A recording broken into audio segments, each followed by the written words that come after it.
விஜய் அவர்களுடைய அரசியல் ஆலோசகராக அவருடைய ஜோதிடருக்கு ஒரு பதவி கொடுக்கப்பட்டதாக சொல்லப்படுது. இது சட்ட ரீதியாக செல்லுபடியாகுமா? ஏன்னா கடைசியில் விசிகா தான் அங்கே வந்து கிங் மேக்கராக இருந்ததை நம்மளால் பார்க்க முடிஞ்சுது.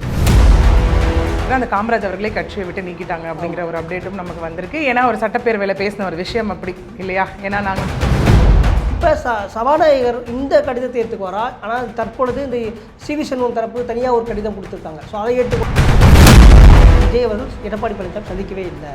ஆனால் இன்னைக்கு சிவி சண்முகத்தை சந்திக்கிறார். ஆமாம். அப்படின்றப்ப விஜய் அவர்கள் கூட ஒரு சார்பு நிலை தான் எடுக்கிறாரா? அந்த வெளிப்பாடு தான் வேலுமணி அவர்கள். ஏன் அதிமுக யாருக்கு அப்படிங்கிற ஒரு விஷயம் அங்கே பெரிய கொஷனாக ரைஸ் ஆகும். திரும்ப ஒரு லைக் லீகல் வார் அப்படிங்கிறது அங்கே ஸ்டார்ட் ஆகும். வைத்திய நேயர்களுக்கு வணக்கம். தமிழ்நாட்டில் நாளை புதிதாக தேர்ந்தெடுக்கப்பட்ட விஜய் அவர் தலைமையிலான தாவேகாவுக்கு நம்பிக்கை வாக்கெடுப்பு சட்டமன்றத்தில் நடைபெறுகிறது. பல்வேறு சிக்கல்கள் இருக்கக்கூடிய சூழலில் நம்மிடம் பேசுவதற்காக வழக்கறிஞர் பிரியதர்ஷினி நம்மோடு இருக்கா, அவர்கிட்ட பேசலாம். வணக்கம் மேடம். வணக்கம் சார். மேடம், இப்போ தாவேகாவுக்கு பெரும்பான்மை கிடைக்கல. கிட்டத்தட்ட கம்யூனிஸ்ட்டுகள், விசிகா, காங்கிரஸ் ஆதரவு கொடுத்து இப்போ ஆட்சி அமைச்சிட்டாங்க. இப்போ இந்த சூழலில் அதிமுகவில் வந்து ஒரு 2 பிளவு ஏற்பட்டிருக்கு. ஒரு பிரிவினர் வந்துட்டு தாவேகாவுக்கு ஆதரவு கொடுப்பதாக சிவி சண்முகம் தலைமையில் சொல்லியிருக்காங்க. அதே போல் எடப்பாடி பழனிசாமி அவர்கள் தலைமையிலான குழு அவர் எடப்பாடி பழனிசாமி அவர்களை தான் தேர்ந்தெடுக்கணும் அப்படின்னு சொல்லிட்டு அவங்க யாருக்கும் ஆதரவு கொடுக்கல அப்படின்ற மாதிரியான இது சொல்லியிருக்காங்க. ஒருவேளை நாளைக்கு இந்த ஃப்ளோர் டெஸ்ட் எடுக்கும் பொழுது என்ன மாதிரியான சூழல் இங்கே ஏற்படும்? விஜய் அவர்களுக்கு இந்த ஓரளவுக்கு கிட்டத்தட்ட ஒரு நம்பிக்கை இருக்குது அவரோட ஆட்சி நிலைக்கும் அப்படின்றது. ஆனால் அதிமுகவோட நிலைப்பாடு என்னவாக இருக்கும்ன்றதா ஒரு கேள்வியாக இருக்குது. எப்படி பார்க்குறீங்க மேடம்? எஸ், ஆக்சுவலி இப்போது இது வந்து ஒரு 3 நாளாகவே போயிட்டுருக்க ஒரு சர்ச்சை இல்லையா? முதல்ல வந்து விஜய் அவர்கள் கிட்டத்தட்ட ஒரு 4 வாட்டி, ஒரு வாட்டி திருப்பி அனுப்பப்பட்டார். ஒரு 5 வாட்டி வந்து கிட்டத்தட்ட ஆளுநர் சந்திப்பிற்கு பிறகு தான் வந்து அவருடைய ஒரு லைக் முதலமைச்சராக அவர் பதவி ஏற்கக்கூடிய ஒரு விஷயம் வந்து உறுதியாச்சு அந்த இடத்துல இல்லையா? ஏன்னா கடைசியில் விசிகா தான் அங்கே வந்து கிங் மேக்கராக இருந்ததை நம்மளால் பார்க்க முடிஞ்சுது. ஏன்னா அவர் 108 அதில் திருச்சி தொகுதி அவர் வந்து ரிசைன் பண்ணால் 107 அப்படிங்கிற ஒரு விஷயம் போகும்போது என்னதான் தனி பெரும்பான்மை அப்படிங்கிற ஒரு விஷயம் இருந்தாலும் பட் அவர் ஆட்சி அமைப்பதற்கு வந்து 234 மொத்தம் தொகுதிகள், 118 அப்படிங்கிறது மேண்டேட் இல்லையா? 117 பிளஸ் ஒரு ஸ்பீக்கர் பெரும்பான்மையை நிரூபிக்கணும் அப்படிங்கிற கட்டத்தில் தான் முதல்ல நமக்கு தெரிஞ்சிட்ட ஒரு விஷயம் வந்துட்டு காங்கிரஸ் கூட வந்து சேர்ந்த ஒரு விஷயம் 5 பேர். அதுக்கப்புறம் வந்துட்டு சிபிஐ சிபிஎம் வந்தாங்க. அதுக்கப்புறம் எல்லாம் உறுதி ஆகிவிட்டது அப்படின்னு நினச்ச நிலையில தான் என்ன பண்ணாங்கன்னா ஐயூஎம்எல்லும் விசிகாவும் நாங்கள் எந்த வித லெட்டரும் கொடுக்கல அப்படின்னு சொல்லியிருந்தாங்க. மறுநாள் அது உறுதியாக அவர் வந்து பதவியும் ஏற்றுட்டார் அந்த இடத்துல. பட் ஆளுநரை போய் பார்க்கும்போது ஆளுநர் வந்து அங்கே ஒரு ஒரு விஷயம் வந்து சொல்லியிருந்தாரு. என்னன்னா, நீங்கள் ஓகே பதவி ஏற்றுக்கோங்க, பட் ஆனால் நீங்கள் 13ஆம் தேதிக்குள்ளே ஃப்ளோர் டெஸ்ட்டை நீங்கள் நிரூபிக்கணும், விச் மீன்ஸ் உங்கள் சைடு மெஜாரிட்டி இருக்குது அப்படிங்கிறத நீங்கள் ப்ரூவ் பண்ணணும் அப்படின்னு சொல்லி ஒரு விதியானது அங்கே விதிக்கப்பட்டிருந்தது இல்லையா? ஸோ இதற்கிடையில் தான் ஐ திங்க் ஒரு 2 நாளாக இந்த ஒரு 3 நாளாக கிட்டத்தட்ட வந்து ஒரு ஏடிஎம்கே அப்படிங்கிற ஒரு விஷயம் போயிட்டு இருந்தது. முதல்ல வந்து கிரீன்வேஸில் இருக்கக்கூடிய எடப்பாடி பழனிசாமி அவர்கள் இல்லத்தில் வந்து ஒரு பக்கம் மீட்டிங் ஆனது நடைபெற்றுச்சு. அப்படியே இந்த பக்கம் பார்த்தோம் அப்படின்னா வந்துட்டு எம்ஆர்சி நகரில் இருக்கக்கூடிய சிவி சண்முகம் அவர்கள் தலைமையில் எஸ்பி வேலுமணியாக இருக்கட்டும், நத்தம் விஸ்வநாதன், விஜயபாஸ்கர் இவங்க எல்லாம் வந்து ஒரு பக்கமான விஷயம் போய்கிட்டே இருந்தது. நேற்று லைக் சட்டப்பேரவைக்கு வரும்போது வந்து எம்எல்ஏக்கள் எல்லாம் பதவி ஏற்றாங்க இல்லையா? நேற்று வரும்போது எடப்பாடி அவர்கள்கிட்ட கேட்கும்போது இல்லைங்க இந்த மாதிரி வந்து எந்த செய்தியும் கிடையாது, இந்த மாதிரி பரப்புறாங்க அப்படின்னு சொல்லி ஒரு விஷயத்த சொல்லியிருந்தாரு. ஆனால் அப்பையும் பார்க்குறவங்களுக்கு எல்லாமே என்னென்னா ஒரு நம்பிக்கை இல்லாமல் தான் இருந்தது அந்த இடத்துல. இவர் இப்படி சொல்கிறாரு, ஆனால் இன்னொரு பக்கம் வேறு மாதிரியான விஷயங்கள் நடந்துட்டுருக்கு அப்படின்னு சொல்லி நேற்று ஒரு ப்ரெஸ் மீட்டுன்னு சொன்னாங்க. நேற்று நடக்கலை.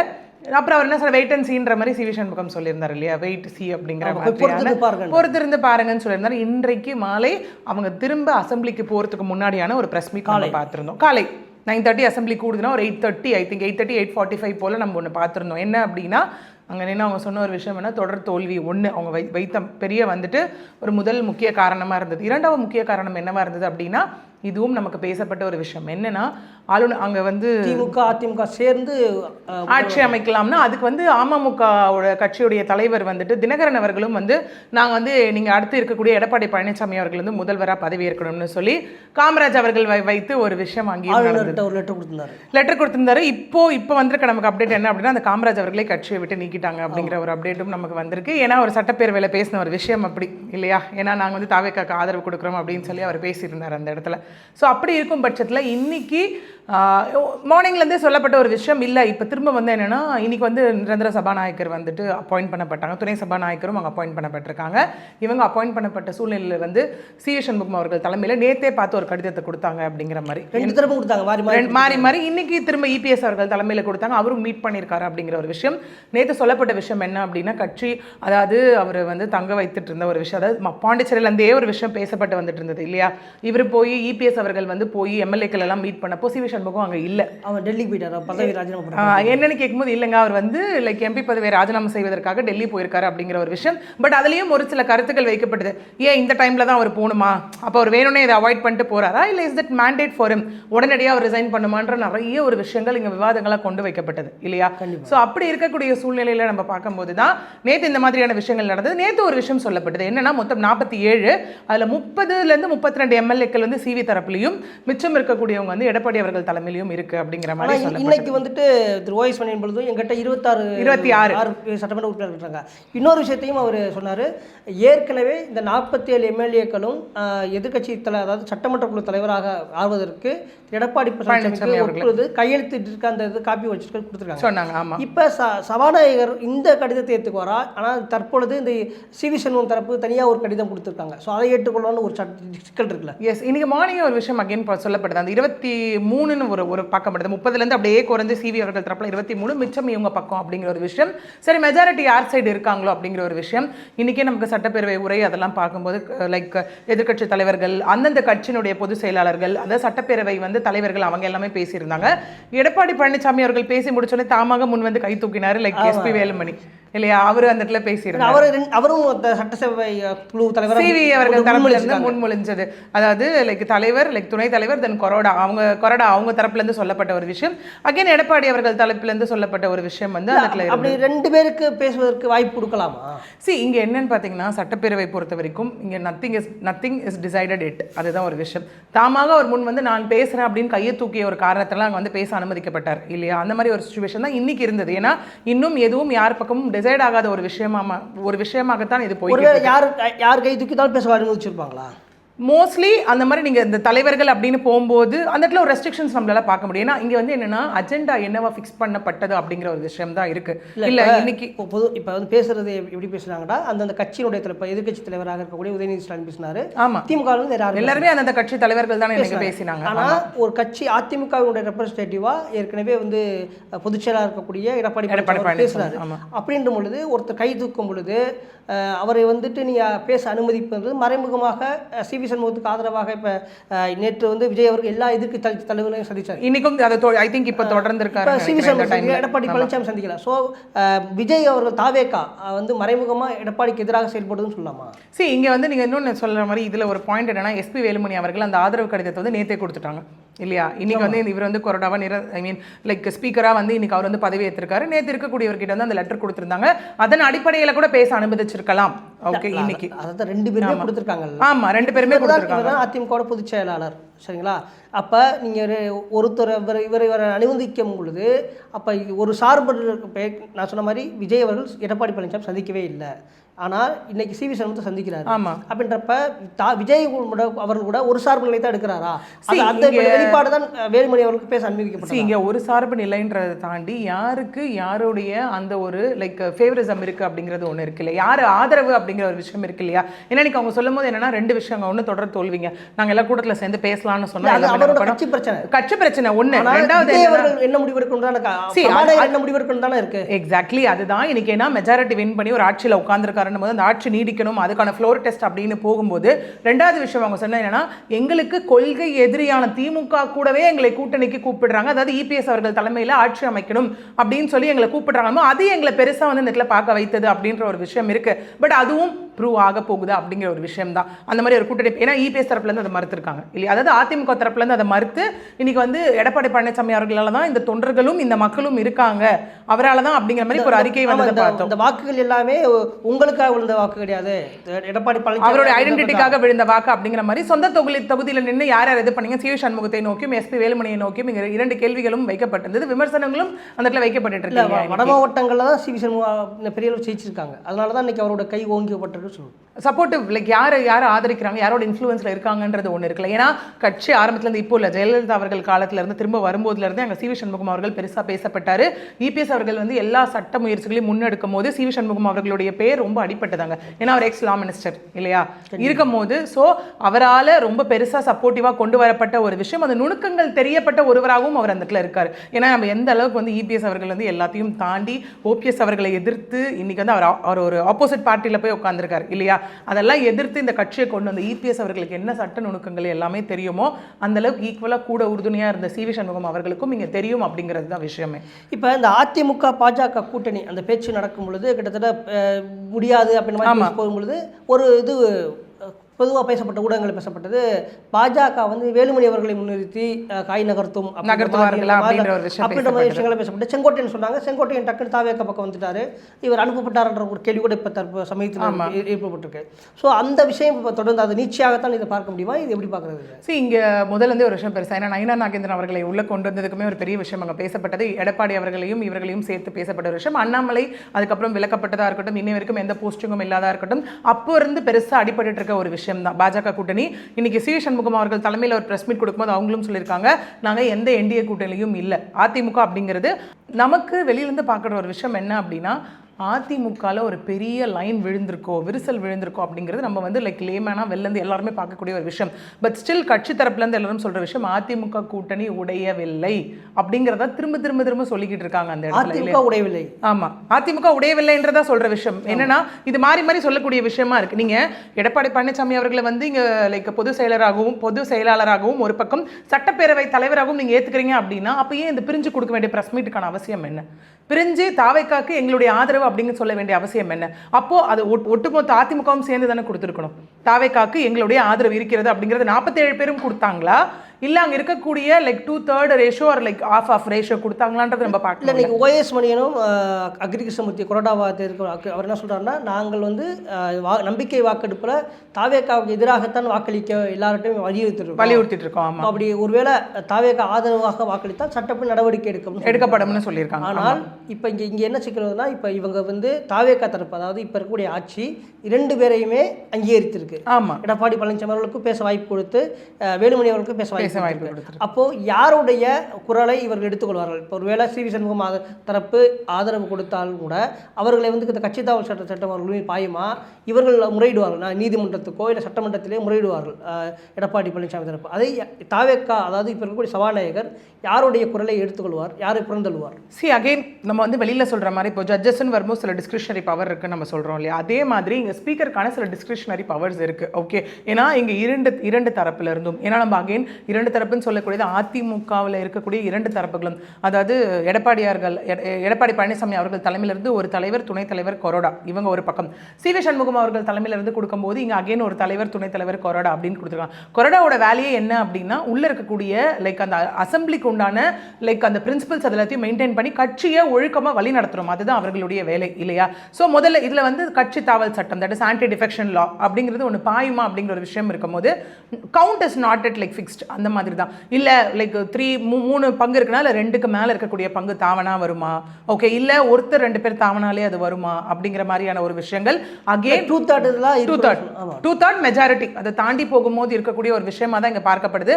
இன்னொன்று கொறடா வைத்தும் அதை டிசைட் பண்ணக்கூடிய ஒரு விஷயமாகவும் அந்த இடத்துல இருக்கும். ஓகே, ஏன்னா கொறடாவுக்கு அகெயின்ஸ்டாக போகிறாங்க அப்படின்னா, அங்கே இருக்கக்கூடிய லெஜிஸ்லேட்டிவ் மெம்பர்ஸ் போகிறாங்கன்னா அதன் மூலியமாக ஒரு விஷயம் பூகம்பமாக வெடித்து அதில் இருக்கக்கூடியவங்க மேற்கொண்டு அந்த ஆன்டி டிஃபெக்ஷன் லாவை இம்போஸ் பண்ணுறதுக்கோ இல்லை உரிய நடவடிக்கையை தேடி நீதிமன்றத்தை அணுகுவதற்கான விஷயங்களும் இங்கே நிறையவே இருக்குது.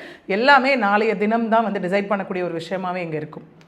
நிச்சயமாக. இப்போ இன்னொன்று சொல்லப்படுது, ஒருவேளை சபாநாயகர் அவர்கள் 2 தரப்பு கடிதங்களையுமே, அதாவது இப்போ சட்டமன்ற குழு தலைவர், கொறடா, துணைத் தலைவர் என்ற ஒதுக்கி வச்சுட்டு பொதுவாக இந்த சபை வந்துட்டு நம்பிக்கை வாக்கெடுப்பு, நீங்கள் நம்பிக்கை யாராரு விருப்பம் இருக்கும் வாக்களியுங்கள், விருப்பம் இல்லாத போகலாம், அது அதிமுக எல்லா தரப்புமே போகலாம்ன்ற மாதிரியான சொல்கிறது வாய்ப்பு இருக்குது. அப்படி இருக்கிறதுக்கும் இடம் இருக்க வாய்ப்பு இருக்கா? அதே நம்ம சட்டத்துக்கு உட்பட்டு பண்ண முடியுமா? அகெயின் அது வந்து லைக் ஸ்பீக்கர் டிசைட் பண்ணக்கூடிய ஒரு விஷயம். இந்த இடத்துல நம்ம பார்க்கும்போது ஆஸ் பர் கான்ஸ்டியூஷனோ ஆன்டி டிஃபெக்ஷன் லா பொறுத்த வரைக்கும் ஃபிக்ஸட் ப்ரொசீஜர்ஸ் அப்படிங்கிறது இல்லை. இப்போ நான் சொன்ன மாதிரி ஒரு டிஸ்கிரிஷனரி பவர்னு ஒன்று இருக்கு இல்லையா, again speaker has to decide that. Okay, அந்த இடத்துல அப்படி இருக்கும்போது சபாநாயகர்ன்ற ஒரு விஷயம் இருக்கும்போது இங்கே இன்னொரு விஷயமும் நம்ம பார்க்கணும். இப்போது தாவேகா தலைவர் தாவேகா கட்சிக்கு வந்து ஒரு ஆதரவு அப்படின்னு பேசும்போது என்னவா இருக்கும் அப்படின்னா, நம்ம பார்த்துருப்போம் சிபிஐ சிபிஎம் லைக் இந்தியன் யூனியன் முஸ்லீம் லீகாக இருக்கட்டும், பிசிகாவாக இருக்கட்டும், எல்லாரும் சொல்கிற ஒரு விஷயம் வந்து எல்லாரும் எதிர்பார்த்த ஒரு விஷயம், இவங்க வெளியிலேருந்து ஆதரவு கொடுக்க போகிறாங்களா இல்லை ஆட்சியிலும் பங்கு அதிகாரத்திலும் பங்குன்ற ஒரு விஷயம் இருக்க போதான் நம்ம பார்த்தோம் இல்லையா. அவங்க எல்லாரும் சொன்ன ஒரு விஷயம் என்ன அப்படின்னா, இப்போ எல்லாருமே வெளியிலேருந்து ஆதரவு தான் சொல்லியிருக்காங்க இது வரைக்கும். ஏன்னா அதில் வந்து ஓப்பனாக உடச்சு பேசின ஒரே விஷயம் பிசிகா மட்டும்தான். ஏன்னா வன்னியர்ஸ் அவர்கள் முன்னாடி அவரோட எக்ஸ்தலத்தில் போடுற ஒரு விஷயம் போடுறாரு. அதுக்கப்புறம் இதுவரை நாங்கள் எதுவும் முடிவு செய்யவில்லை, பிற்காலத்தில் தலைமை முடிவு செய்யும் அப்படிங்கிற ஒரு விஷயத்த சொல்லியிருக்காரு. which means ஃபிக்ஸடா எதுவுமே கிடையாது. ஃபிக்ஸடா எதுவும் கிடையாது. இப்போதைக்கு நாங்கள் இது பேசியிருக்கோங்க, வெளியிலேருந்து ஆதரவு தெரிவிக்கிறோங்க, பட் நாங்கள் இன்னும் டிஎம்கே கூட்டணியில தான் தொடர்ந்துட்டு இருக்கோம் அப்படின்னு அவங்க சொல்லக்கூடிய ஒரு விஷயம். அதே ஒரு ரூலை நம்ம எங்கேயும் அப்ளை பண்ணலாம். ஓகே, இதே சிவி சண்முகம், ஏன்னா திரும்ப அகெயின் அதிமுகன்னு சொல்லக்கூடிய இப்போ வந்திருக்க அறிக்கையாக இருக்கட்டும், இல்லை இபிஎஸ் தரப்புலேருந்து சொல்கிற ஒரு விஷயமா இருக்கட்டும், என்ன அப்படின்னா நீங்கள் பவருக்காக இன்ஃப்ளூயன்ஸ்க்காக நீங்கள் கட்சி மாறுறீங்க, விச் மீன்ஸ் உங்கள் ஆதரவை நீங்கள் மாற்றிக்கிறீங்க அப்படிங்கிற ஒரு விஷயம். ஏன்னா இன்னைக்கு பெருசாக நம்ம பார்க்கப்படுற ஒரு விஷயம், தமிழ்நாடா இல்லை எந்த ஒரு மாநிலத்தோட அரசியல் நம்ம எடுத்துக்கிட்டாலும் ஆளும் கட்சி எதிர்கட்சி இவங்களோட டைமென்ஷன் தான் எப்பவுமே நம்ம பார்ப்போம். மூணாவது கட்சியாக இருக்கக்கூடியவங்களுக்கு பெருசாக வாய்ஸ் இருக்கிறது இல்லை, டு பி ஃப்ராங்க். ஒன்று. ரெண்டாவது, மக்களுக்கும் எல்லாருக்கும் என்ன ஒரு வித பயம் வந்துடும் அப்படின்னா, நீங்கள் ரேஷியோ வைஸ் பார்த்தீங்கன்னா மூணாவது கட்சியாக இருக்கக்கூடியவர்கள் அடுத்த எலெக்ஷனில் பெரிய கொஸ்டின் மார்க் ஆகிடும் அந்த இடத்துல இல்லையா. ஸோ அப்படி ஏன்னா ஆளும் கட்சி எதிர்கட்சியோட குரல்கள் ஜாஸ்தி ஒலிக்கும் போது அந்த இடத்துல அந்த மாதிரி ஒரு விஷயத்துக்கு தள்ளப்படக்கூடிய அபாயம் கூட இந்த இடத்துல இருக்கு இல்லையா. ஸோ அப்படி இருக்கும் போது இங்க இவங்க செய்யக்கூடிய ஒரு விஷயம், வெளியில இருந்து ஆதரவு அப்படிங்கிற ஒரு விஷயம் போறாங்களா, what is the use in that அப்படிங்கிற முதல் விஷயம் பார்க்கணும். ஓகே, இல்லையா ஆட்சியிலும் பங்கு அதிகாரத்திலும் பங்கு, நாங்கள் மொத்தமாக 27 பேரோ 26 பேரோ உங்கள் கூட மொத்தமாக வரும், எங்களுக்கு இத்தனை மினிஸ்டர்ஸ் வேணும், இத்தனை இது வேணும்னு கேட்க போகிறாங்களா அப்படிங்கிற ஒரு விஷயமும் இங்கே இருக்கு இல்லையா. ஒருவேளை ஆட்சியில் பங்கு அதிகாரத்தில் பண்ணால் சட்டத்துக்கு புறம்பாக எப்படி வரும் அது. அகெயின் அதான் எவ்வளோ பேர் மாற போகிறாங்கன்ற ஒரு விஷயம் இருக்குது. அங்கே கொரோடான்ற ஒரு விஷயத்தை வச்சிருக்கு, ஸ்பீக்கர் என்ன மாதிரி டிசைட் பண்ண போகிறான்றதை வச்சு தான் கான்ஸ்டியூஷனாக இருக்கட்டும், தென் லைக் ஆன்டி டிஃபெக்ஷன் லாவாக இருக்கட்டும், கோர்ட் ப்ரொசீஜர்ஸாக இருக்கட்டும், இது எல்லாமே அங்கே பாயும் அப்படிங்கிற ஒரு விஷயம். இன்னொன்று இதில் நம்ம மறக்காமல் ஒத்துக்க வேண்டிய ஒரு விஷயம் என்ன அப்படின்னா, அப்படி மொத்தமாக ஆட்சியிலும் பங்கு அதிகாரத்திலும் பங்குன்னு அப்படின்னு பாதி பேர் அப்படியே தாவறாங்கன்னா அதிமுக அப்படிங்கிற ஒரு கட்சி என்ன ஆக போகுது அப்படிங்கிற ஒரு விஷயம் கேள்வி வருது இல்லையா எல்லாத்துக்கும். இல்லை, இப்போ ரெண்டு தரப்புமே வந்து தங்களுடைய கொரோனா இதில் அறிவிச்சுட்டு இருக்கிறப்ப ஒரு தரப்பு ஆல்ரெடி தெளிவாக சொல்லிட்டாங்க, நாங்கள் விஜய்க்கு எதிராகத்தான் வாக்களிக்க சொல்லியிருக்கோம்னு சொல்லிட்டாங்க. ஒருவேளை இவர்கள் வாக்களித்திருக்கிறது ஆதரவாக வாக்களித்துட்டாலும் வச்சுங்களேன், அதை வந்துட்டு இப்போ நான் ஏற்கனவே சொன்ன மாதிரி இப்போ சபாநாயகர் வந்து இல்லை இது ரெண்டுமே நம்ம இப்போதைக்கு எடுத்துக்க வேணாம், நாங்கள் வந்து வாக்கெடுப்பு விட்டுருவோம் அப்படின்னு சொல்லும் பொழுது எதிர் தரப்பு இப்போ எடப்பாடி பழனிசாமி தரப்போ இது வந்து நீதிமன்றத்தை கொள்ளும்போது அது நீதிமன்றத்தை ஏற்க, ஏன்னா கொரோனா இருந்தால்தான் இந்த கட்சி இதாகும். ஆமாம், இருந்தால் அப்ளை ஆகும். கொரோனா இல்லாமல் இது நம்பிக்கை வாக்கெடுப்பு நடத்தும் பொழுது இவர்கள் ஆதரவிக்கும் பொழுது இதை நீதிமன்றத்தை கொண்டு போனால் நீதிமன்றத்தில் செல்லுபடி ஆகுமா, அந்த வந்து நிற்கும் வழக்கு நிற்கும். எஸ், இப்போ வந்து இங்கே என்ன அப்படின்னு பார்த்தீங்கன்னா ஒரு விஷயம் இருக்குங்க. ஓகே, உள்ள என்ன மாதிரியான விஷயங்கள் நடக்குது, என்ன மாதிரியான ப்ராப்ளம்ஸ் எங்கேருந்து ஸ்டார்ட் ஆகுது, ஏன்னா மோஷன் கான்ஃபிடன்ஸ் அப்படிங்கிற ஒரு விஷயம் இருக்குது. இன்னொன்று இது வந்து குரல் வாக்கெடுப்பாக தான் எடுக்கப்படும் அப்படிங்கிற ஒரு விஷயமும் இந்த இடத்துல இருக்கு. ஓகே, ஏன்னா நிறைய சிஸ்டம்ஸ் இருக்கு. when it comes to நமக்கு ஓட்டிங் அப்படிங்கிற கான்செப்ட், அந்த பேலட் சிஸ்டம் வரும்போது குரல் வாக்கெடுப்பு அப்படிங்கிற ஒரு விஷயம் இருக்கு. அப்போ குரல் வாக்கெடுப்புன்னும் போது அப்பட்டமாக தெரியும் யாருக்கு ஆதரவு அளிக்கிறாங்க அப்படிங்கிற ஒரு விஷயம் கண்டிப்பாக தெரியக்கூடியதாக இங்கே இருக்கும். ஓகே, இங்கே ரெண்டு விஷயம். ஒன்று ஸ்டில், இன்னொன்று இன்னைக்கு மதியம் நான் ப்ரெஸ் மீட் பார்க்கும்போதும் சிவி சண்முகம் அவர்கள் அப்பயும் சொல்றாரு, இல்லைங்க கட்சி உடையில. ஆமாம் இல்லையா, ஸ்டில் நாங்கள் எல்லாரும் ஏடிஎம்கே தான் அப்படிங்கிற ஒரு விஷயத்த சொல்றாரு. என்ன சொல்றாங்க, இருக்கக்கூடிய பிரச்சனைகளை பேசி சரி பண்ண பேசி. இன்னொன்று என்னன்னா, ஹெல்த்தியான ஒரு விஷயம், எல்லாரையும் பொதுக்குழுவை கூட்டி என்னன்னா ஒரு ஹெல்த்தியான டிஸ்கஷன்ஸ் வேணும்ன்றது தான் எங்களுடைய ஒரு விஷயமாவே இங்கே இருக்குன்றது அவங்க சொல்லக்கூடிய ஒரு விஷயம் இல்லையா. இப்படி மாறி மாறி மாறி கருத்துக்கள் வைக்கப்பட்டு முன்னாடி இதே ஒரு பொதுக்குழு தான் கூட்டப்பட்டது. ஆமா, 2 நாட்களுக்கு முன்பாக. முன்னாடி வந்துட்டு ஒரு ஓபிஎஸ் அவர்கள் இந்த முன்னாடி பிரச்சனை குரல் கொடுக்கும் பொழுது பொதுக்குழு கூட்டி பொதுக்குழுவிலிருந்து பன்னீர்செல்வத்தை நீக்கி இவர் இருக்கக்கூடிய மனோஜ் பாண்டியன் வைத்தியலிங்கம் இவர்கள் எல்லாம் நீக்கித்தான் உத்தரவிட்டாங்க. ஒருவேளை அது போன்ற சூழல் கூட வைக்க வாய்ப்பு இருக்கு. அங்கே பொதுக்குழு கூட்டம் அப்படிங்கிறது ஒருமித்த மனதாக இருக்கக்கூடிய ஒரு விஷயம் தான் அதனுடைய விளைவாக இந்த இடத்துல இருக்கும் இல்லையா. பொதுக்கூட்டத்தில் வந்து அங்கே வந்து நம்ம என்ன முந்தானத்தை நம்ம ஒரு ஹெட்லைன்ஸ் பார்த்தோம், இந்த பொதுக்குழு அதாவது இபிஎஸ் அவர்கள் இல்லத்தில் நடந்த ஒரு விஷயத்துக்கு அப்புறம் உள்ளே வந்து நிறைய சஞ்சலப்பு ஏற்பட்டுருச்சு, நிறைய வாக்குவாதங்கள் ஏற்பட்டுருச்சு, இதனை தொடர்ந்து அப்படிங்கிற ஒரு விஷயம் இருக்கு இல்லையா. பொதுக்குழு கூட்டம் அப்படிங்கிறது என்ன அப்படின்னா, ஒன்று அங்கே 2 விஷயம் இருக்கு. ஒன்று ஒருமித்த கருத்தாக எடுக்கிறது, மேக்ஸிமம் ஒருமித்த கருத்தாக போயிடுவாங்க. மெஜாரிட்டி மைனாரிட்டின்னு போனாலே என்ன ஆகும், ஆகும் அப்படின்னா சர்ச்சைகள் ஏற்பட்டு விடும் அந்த இடத்துல. இவங்க என்ன பண்ணுவாங்க, நம்ம என்ன போகலாம், நம்ம பேச்சை கேட்கலாம், நம்ம என்ன டிசிஷன் எடுக்கலாம் அந்த இடத்துல போகும்போது இங்கே இருக்கக்கூடியவர்களும் அந்த பக்கம் போவதற்கான சான்சஸ் நிறையவே இருக்குது அந்த இடத்துல இல்லையா. ஸோ அந்த மாதிரியான விஷயம் எனக்கு இந்த கான்செப்ட் தான் ஸ்டில் இடிச்சுட்டே இருக்குது இந்த இடத்துல. என்னன்னா ஒரு பக்கம் பிரிஞ்சு உண்டான எல்லா விஷயத்தையும் நீங்கள் ஸ்டெப்ஸ் எடுக்க ஆரம்பிச்சிட்டீங்க. அதாவது சி வி சண்முகம் தலைமையில் இருக்கக்கூடியவர்கள் அப்படி எடுத்துகிட்டே இருந்தாலும் இல்லைங்க இன்னும் கட்சி உடையலைங்க, இன்னும் எல்லாரும் ஏடிஎம் கேட்குதாங்க, இன்னும் நம்ம அப்போ என்னன்னா which means still the platform is open. நம்ம இன்னும் பேசி சரி பண்ணிக்கலாம் அப்படின்னும் போது நமக்கு இப்போ மணி 4 கிட்டத்தட்ட, இன்னும் நாளை மறுநாள் காலை 9:30 மணி வரைக்கும் நமக்கு டைம் இருக்குது. இன்றைக்கி மேபி தாவேகா தலைவர் முதலமைச்சர் விஜய் அவர்கள் போய் சி வி சண்முகம் அவர்களை பார்த்த பிறகு எது வேணாலும் நடக்கலாம். அந்த இடத்துல என்ன வேணா நடக்கலாம் இல்லையா. ஏன்னா அப்படியே கூட எடப்பாடி பழனிசாமி சந்திக்கலாம், மாறலாம். இல்லை நீங்கள் எடப்பாடி பழனிசாமி கிட்ட போயிட்டு இல்லைங்க நாங்கள் தப்பு பண்ணிட்டோம், நம்மளோட கட்சிக்கான எதிர்காலம் எப்படி இருக்குது, நம்ம எந்த இடத்துலையும் ஏடிஎம்கே அப்படிங்கிற ஐடென்டிட்டியை நம்ம லூஸ் பண்ணிட மாட்டோம் அப்படிங்கிற ஒரு விஷயம் உறுதி அங்கே கொடுக்கப்பட்டு நடந்தாலும் ஆச்சரியப்படுவதற்கு கிடையாது. ஆனால் இப்போ வரைக்குமே அஃபிஷியலாக எடப்பாடி பழனிசாமி தான் பொதுச் செயலாளர் இருக்காரு. ஆமாம், அஃபிஷியல். விஜய் அவர்கள் அவரை சந்திக்கத்தான முறையாகவும் இருக்கும். இங்கே என்னென்னு பார்த்தீங்கன்னா அகெயின் இப்போ 2 விஷயம் இங்கே ஓகே. ஆதரவு கொடுத்த தலைவர்களையும் தலைவர் கட்சிகளையும் விஜய் அவர்கள் போய் சந்திச்சிருக்காரு ஒன்று ஓகே. இன்னொன்று கட்சி தலைவர்களையும் அவர் போய் பார்த்துட்டு இருக்காரு இல்லையா. அப்படி இருக்கும்போது நேற்று நம்ம பார்த்தோம் லைக் முன்னாள் முதலமைச்சரான லைக் ஸ்டாலின் அவர்களையா இருக்கட்டும், அப்புறம் வைகோ அவர்களையா இருக்கட்டும், சீமான் அவர்களையா இருக்கட்டும், அன்புமணி அவர்களையா இருக்கட்டும், இவங்க எல்லாரையும் போய் பார்த்தது உண்டு. நமக்கே தெரியும் யார் யார் எந்தெந்த கட்சியில் இருக்காங்க அப்படிங்கிறது நம்மளால பார்க்க முடிஞ்சது.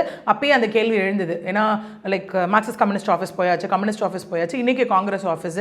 அப்பயும் திரும்ப அவர்களை ஏன் சந்திக்கலமோ அவர் டெல்லியில் இருக்காரு, அங்கேருந்து தான் அவர் அந்த பிரஸ் மீட் கொடுத்தாரு, இன்னைக்கு சந்திக்க போறாரு, அதையும் சொல்லியாச்சு இன்னைக்கு இல்லையா. அப்படி இருக்கும்போது ஏன் முதலில் சி வி சண்முகம், அதுக்கு முன்னாடி நம்ம பார்த்தோம் அப்படின்னா அகைன் ஸ்பீக்கரோட அறையில் வச்சு இன்னைக்கு 2 தரப்பும் அங்கே ஒரு டிஸ்கஷன் நடந்தது. அதாவது ஆனந்த் அவர்கள் தலைமையில் பொதுச் செயலாளர், தாவேகா பொதுச் செயலாளர் ஆனந்த் அவர்கள் தலைமையில் வச்சுட்டு இவங்க சி வி சண்முகம் அமைச்சர் ஆமா இல்லையா. ஸோ அவர்கள் தலைமையிலும் ஒரு விஷயம் இன்னைக்கு நடந்தது. நம்மளால கூட செங்கோட்டையன் அவர்களும் அந்த இடத்துல இருந்தாருன்னு சொல்லப்படுது. ஸோ இப்படி மாதிரியான ஒரு விஷயங்களும் அங்கே நடத்தப்பட்டது இல்லையா. இது குறிப்பாக இப்போ செங்கோட்டையன் சொன்னனால செங்கோட்டையன் ஜேசிடி பிரபாகர் இவங்க 2 பேருமே அதிமுக பொதுச் செயலாளர் இருக்கக்கூடிய எடப்பாடி பழனிசாமி அவர்களால் அதிமுகவிலிருந்து நீக்கப்பட்டவர்கள். ஸோ இவர்களெல்லாம் ஒரு தங்களுக்கான நேரமாக எடப்பாடி பழனிசாமி மீதான அந்த விரோதத்தை காட்டுவதற்கு வாய்ப்பாக பார்த்துக்கலாம். எஸ்சி அவங்க வேற ஒரு விஷயம்னு போகும்போது எம்ஜிஆர் காலகட்டத்திலிருந்து இருந்து கட்சி விட்டு மாறி போகும்போது நீக்கப்பட்டவர்களாக ஒரு விஷயம் இருக்கு இல்லையா. கட்சி மாறலை, வேற அவங்க சொல்லக்கூடிய ஒரு விஷயம் நீக்கப்பட்டு இந்த கட்சிக்கு போனாங்க இல்லை நான் போனதுனால நீக்கப்பட்டாங்க. அது உள்கட்சியில நிறைய விஷயங்கள் சொல்லப்படுது, மாறி மாறி காரணங்களும் அந்த இடத்துல சொல்லப்படுது இல்லையா. ஸோ அப்படி இருக்கிற பட்சத்தில் ஏன்னா நீங்கள் அதான் உங்களுக்கு அடுத்து முன்னாடி நான் சொல்ல வந்தேன் என்னன்னா எக்ஸ்பெக்ட் தி அன்எக்ஸ்பெக்டட். அதுதான் இங்கே ஒரு விஷயம். ஏன்னா அரசியல் களத்தில் பொறுத்த வரைக்கும் நிரந்தர எதிரியும் இல்லை, நிரந்தர நண்பனும் இல்லை அப்படிங்கிற ஒரு விஷயம் இருக்கு இல்லையா நமக்கு இந்த இடத்துல. ஓகே, அப்படி இருக்கும்போது ஏன் திரும்ப சி வி சண்முகம் அவர்கள் ஆஃபீஸில் மீட்டிங் அப்படின்னும் போது அவங்க ஆதரவு தெரிவிக்கிற ஓப்பன் ஹெண்டட் ஸ்டேட்மெண்ட்டாக இங்கே கொடுத்துட்டாங்க. விச் மீன்ஸ் இவ்வளோ நாள் க்ளோஸ் ஹெண்டடாகவே ஒரு பக்கம் இருந்தது, இப்போ ஓப்பன் பிளாட்ஃபார்முக்கு வந்துட்டு ஒரு விஷயமா இருக்கு. நாளை பின்ன இது இபிஎஸ் அவர்களை கன்வின்ஸ் பண்ணி கொண்டு ஒரு ஃபேக்டரா இருந்துச்சுன்னா நாளை கம்ப்ளீட்டா ஃப்ளோர் டெஸ்ட்ல சினாரியோ அப்படியே மாற்றப்படலாம் அந்த இடத்துல இல்லையா. கண்டிப்பா. ஸோ அந்த மாதிரியான ஒரு விஷயத்துக்கு அகெயின் இப்போ நமக்கு பதில் இல்லை, அதை நம்ம வெயிட் பண்ணி தான் பார்க்கணும். இல்லை நான் ஏற்கனவே முன்னாடி கேட்ட கொஸ்டின், இப்போ ஒருவேளை சபாநாயகர் 2 தரப்புமே ஹோல்ட் பண்ணி வச்சுட்டு நம்பிக்கை வாக்கெடுப்பு அப்படின்னு சொல்லி போயிட்டாலும் கூட அப்போ இங்கே ஆதரவாக இருக்கக்கூடிய இது இருக்குல்ல அதிமுக எம்எல்ஏக்கள் இருக்காங்கல்ல அவங்கள அவங்க மேலே வழக்கு தொடுப்பதற்கோ நீதிமன்றத்தை நாடுவதற்கோ இன்னொரு தரப்புக்கு வாய்ப்பு இருக்குதா? கண்டிப்பாக. அப்படி இருந்தால் அது ஏற்றுக்கொள்ளப்படுமா வழக்கு? இதே கட்சிக்காக முன்னாடி இதே battle between OPS and EPS என்ன நடந்தது முன்னாடி அந்த இடத்துல இருக்கு இல்லையா. அதே மாதிரி இங்கே அகெயின் கட்சி எடுக்கக்கூடிய முடிவு, இங்கே கட்சி எடுக்கக்கூடிய முடிவுனா கட்சிக்கு ஒரு தலைமை வேண்டும் இல்லையா. இங்கே பொதுச் செயலாளர் அப்படிங்கிற ஒரு விஷயம் ஸ்டில் இருக்கிற அந்த ஒரு பவர் யார்கிட்ட இருக்கு அப்படின்னா எடப்பாடி பழனிசாமி அவர்கள்கிட்ட தான் இருக்கு. விச் மீன்ஸ் கட்சி அப்படிங்கிற ஒரு ஐடென்டிட்டி அதிமுக அப்படிங்கிறது அவர் தான் இன்னும் ஹோல்ட் பண்ணிக்கிட்டு இருக்காரு அந்த இடத்துல இல்லையா. அப்படி இருக்கும் போது ஸ்டில் அவர் பக்கம் ஒரு இப்போ 2 விஷயம் இங்கே ஓகே. இங்கே மெஜாரிட்டி மைனாரிட்டி அப்படிங்கிற கான்செப்ட் கொண்டு வரலாமா அப்படிங்கிறது ஒரு பெரிய கொஸ்டினாக இருக்கு இல்லையா. ஏன்னா பாதி பிரிஞ்சு போகும்போது இல்லைங்க நாங்கள் தான் இங்கே மெஜாரிட்டி, அங்கே 26 இருக்காங்க, ஒரு 23 24 எங்ககிட்ட அதை விட ஒருத்தர் அதிகமாக இருக்காங்க, ஸோ நாங்கள் சொல்கிறத நீங்கள் கேட்கணும் அப்படின்னு வலியுறுத்த முடியுமா அப்படிங்கிறது ஒரு பெரிய question when it comes to this like confidence motion. வாக்கெடுப்பில் வரக்கூடிய ஒரு கேள்வியாக இருக்கு இல்லையா அந்த இடத்துல. ஒரு வேளை இந்த மாதிரியான ஒரு விஷயம் போகும்போது எடப்பாடி அவர்கள் அந்த இடத்துல டிசைட் பண்ணார் இல்லைங்க இது அவங்க பிரிஞ்சு ரெண்டு விஷயம் இது டிசைட் பண்ணும். ஒன்று ஏடிஎம்கேலே வெளியிலேருந்து ஆதரவு அப்படின்னு போகும்போது எடப்பாடி அவர்கள் அதை எப்படி அக்செப்ட் பண்ண போகிறாருன்ற ஃபஸ்ட் விஷயம் இருக்குது இல்லையா. இல்லைனா ஒரு வேளை கட்சி தலைமை வேறு ஏதாவது நடவடிக்கை எடுக்குமான்னு நம்ம பார்க்கணும். இல்லை இப்போ அமமுகவில் அவர் காமராஜ் அவர்கள் வெளிப்படையாக சட்டமன்றத்தில் அவர் ஆதரவு கொடுத்த உடனே கட்சியில் ஏன்னா அது வேற கான்ட்ரவர்சி போச்சு இல்லையா, காணும் அப்படியெல்லாம் நீக்கிட்டாங்க, டிடி தினகரன் நீக்கிட்டாரு. அதே போல நடவடிக்கையை எடப்பாடி பழனிசாமி அவர்கள் ஆதரவு எம்எல்ஏக்கள் கொடுத்த நடவடிக்கை எடுத்தால் என்னவாக போகும்? இந்த வருது? எஸ், இப்போ அதுதான் நானும் சொல்ல வந்த ஒரு விஷயம், நீங்கள் கரெக்டாக கேட்டுட்டீங்க. அப்படி நம்ம போகும்போது பார்த்தோம் அப்படின்னா, எஸ் அகெயின் அதிமுக யாருக்கு அப்படிங்கிற ஒரு விஷயம் அங்கே பெரிய கொஷனாக ரைஸ் ஆகும். திரும்ப ஒரு லைக் லீகல் வார் அப்படிங்கிறது அங்கே ஸ்டார்ட் ஆகக்கூடிய வாய்ப்புகள் நிறையவே உண்டு, சுச்சுவேஷன்ஸ் இதே மாதிரி போகிற பட்சத்தில். ஏன்னா கடந்த பொதுக்குழுவில் வந்துட்டு இந்த விதிமுறைகள், அதாவது பொதுச்செயலாளர் விதிமுறைகளை மாற்றி அமைச்சிருக்காங்க, பைலாஸ் வந்து மாற்றிருக்காங்க. ஸோ அப்படின் பொழுது இப்போ இருக்க சூழலில் ஒருவேளை நீக்கி நடவடிக்கை எடுத்தால் யாருக்கு சாதகமாக இருக்கும்? எடப்பாடி பழனிசாமி அவர்கள் தலைமையில் அதிமுகவுக்கு சாதகமாக இருக்குமா, இல்லை சிவி சண்முகம் வேலுமணி அவர்கள் தலைமை அதிமுக சாதகமாக இருக்கும்? சரி, அகெயின் இந்த மாதிரி ஒரு விஷயம் போகும்போது நம்ம அகெயின் முன்னாடி வந்து ஹிஸ்ட்ரி நம்ம அப்படியே ரீவைண்ட் பண்ணோம் அப்படின்னா, அகெயின் அப்போ ஏன் ஓபிஎஸ் அவர்கள் தோத்தார், ஏன் இபிஎஸ் அவர்கள் ஜெயிச்சாருன்னும் போது கட்சியுடைய பெரும்பான்மை யாருக்கு இருக்குது அப்படிங்கிறது, ஆதரவு யாருக்கு இருக்குது அப்படிங்கிற ஒரு விஷயம். அகெயின் அந்த ஆதரவு அப்படிங்கிற ஒரு ஃபேக்டர் தான் இங்கேயுமே டிசைட் பண்ணக்கூடிய ஒரு விஷயமாகவும் இருக்கும், அலாங் வித் த பைலா. இன்னொன்று முக்கியமாக இப்போ புதிதாக ஆட்சி அமைக்கக்கூடிய அந்த தாவேகாவினுடைய ஆட்சியில் விஜய் அவருடைய அரசியல் ஆலோசகராக அவருடைய ஜோதிடருக்கு ஒரு பதவி கொடுக்கப்பட்டதாக சொல்லப்படுது. இது சட்ட ரீதியாக செல்லுபடியாகுமா? இது எப்படி பார்க்குறது? இங்கே என்னென்னு பார்த்தீங்கன்னா, அகெயின் அந்த டிஸ்கிரிஷனரி பவர் அப்படியே கொண்டு வரும். சிஎம் அப்படிங்கிறவருக்கும் அங்கேயும் சில வித அங்கே வந்து இருக்கக்கூடிய பவர்ஸ் கொடுக்கக்கூடிய தனிப்பட்ட அதிகாரம் கொடுக்கக்கூடிய ஒரு விஷயம் இருக்குது. அவர் இங்கே அவருடைய ஆலோசகராக தான் இங்கே அப்பாயிண்ட் பண்ணப்பட்டிருக்காரு இல்லையா, அதாவது சிறப்பு அதிகாரியாக அப்பாயிண்ட் பண்ணப்பட்ட ஒரு விஷயமா இருக்குது. அது அவர் வந்து விஜய்க்கு வந்து அரசியல் ரீதியாக மட்டும் கொடுப்பாரா, இல்லை அட்மினிஸ்ட்ரேட்டிவ் தலையிட வாய்ப்பு இருக்கா? நோ, அங்கே என்ன சொன்னப்பட்ட ஒரு விஷயம், அரசியல் ரீதியான ஆலோசகர் அப்படிங்கிற ஒரு விஷயம் தான் இருக்குது இல்லையா அந்த இடத்துல. அப்படி இருக்கும்போது அட்மினிஸ்ட்ரேட்டிவ் கம்ப்ளீட் அந்த எடுக்கக்கூடிய ஒரு அத்தாரிட்டி யாருக்கு இருக்குன்னா, அந்தந்த அட்மினிஸ்ட்ரேட்டிவ் இருக்கக்கூடிய அப்பாயிண்ட் பண்ணப்பட்ட அந்த பர்சன்ஸ்க்கு மட்டும் தான் அந்த அதிகாரம் இருக்கும், which means authoritative rights அப்படிங்கிற ஒரு விஷயம். இவர் அகெயின் ஆஸ் ஒரு வழிகாட்டியாக ஒரு லைக் உள்ள போகும்போது அகெயின் ஆலோசகர் அப்படின்னாலே நமக்கே தெரியும் அதில் என்னென்ன அர்த்தங்கள் இருக்கு அப்படின்னு. ஸோ அந்த மாதிரியான ஒரு விஷயத்துக்காக மட்டுமே இவர் இப்போது இங்கே அப்பாயிண்ட் பண்ணப்பட்டிருக்காரு. இது ஒரு அஃபிஷியலாக ஒரு ஆலோசகராக நியமிக்க வேண்டிய தேவை இருக்குதா திரு விஜய் அவர்கள்? ஏன்னா இவ்வளவு நாள் தன்னுடைய கூட இருந்து ஒரு ஆலோசனை கொடுத்துக்கிட்டு இருக்காரு. இது ஒரு அரசு பதவியாக அவர் கொடுக்க வேண்டிய தேவை இங்கே இருக்குது. இப்போ சமீபத்தில் விஜய் அவருடைய நடவடிக்கைகள், எதிர்க்கட்சி தலைவர்களை பார்த்ததாக இருக்கட்டும், மதுக்கடைகள் முழுவதாக, இதெல்லாம் வந்து விஜய்க்கு ஒரு பாசிட்டிவான ஒரு இது போய்க்கிறப்ப தன்னுடைய ஜோசியரை வந்துட்டு ஆஸ்தான ஜோதிடரை வந்து ஒரு அரசு பதவி கொடுத்து பார்ப்பது வந்து ஒரு நெகட்டிவான ஒரு இமேஜ் கிரியேட் பண்ணிடுறாங்க. இது நெகட்டிவ்ன்றதை தாண்டி நம்ம பார்க்கணும். அகெயின் பர்சனல் செக்ரட்டரி அப்படிங்கிற ஒரு விஷயம் வரும்போது அகெயின் நம்ம சொன்ன மாதிரி அவருடைய தனிப்பட்ட அந்த ஒரு பவர்ஸை யூஸ் பண்ணி அவர் பண்ணக்கூடிய ஒரு விஷயம் இருக்கு. இதிலே இப்போ அது எப்போ நெகட்டிவாக மாறும் அப்படின்னா, சொல்கிற மாதிரி ஏதாவது அட்மினிஸ்ட்ரேட்டிவ்ல அவர் தலையிட்டு அதனால மக்களுக்கு போகக்கூடிய விஷயங்கள் ஏதாவது சரியாக போகாமல் இல்லை அதில் ஏதாவது ஒரு விஷயம் தடைப்படுது அப்படின்னா கண்டிப்பாக அப்போ ஒரு நெகட்டிவ் இம்பாக்ட்னு நம்ம சொல்லலாம். ஆஸ் ஆஃப் நவ் இல்லைங்க, அவர் என்னோட ஆலோசகர், இவ்வளோ நாள் என்னை பின்னாடி இருந்து கைட் பண்ணிக்கிட்டு இருந்தார், இப்போ எனக்கு அவர் ஒரு ஆலோசகராக நான் நியமிக்கப்பட்டுள்ளார் அப்படிங்கிற ஒரு விஷயம் வந்து ஆஸ் ஆஃப் நவ் அது எந்தவித தாக்கத்தையும் ஏற்படுத்தக்கூடிய ஒரு இடத்துல இல்லை. நிச்சயமாக மேடம், உங்களுடைய நேரத்தை ஒதுக்கி உங்களுடைய கருத்துக்களை பகிர்ந்துட்டதுக்கு ரொம்ப நன்றி மேடம். நன்றி.